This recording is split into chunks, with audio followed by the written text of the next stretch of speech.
Dengarlah kisah satu riwayat. Kisah terjadi, hai Aceh, di negeri Aceh. Perang saudara melanda, juga tsunami melanda.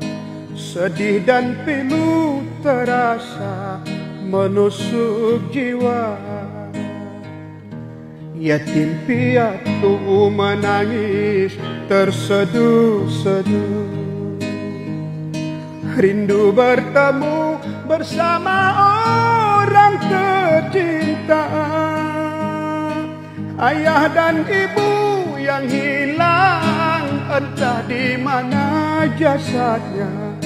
Seluruh dunia bersedih, Aceh sengsara.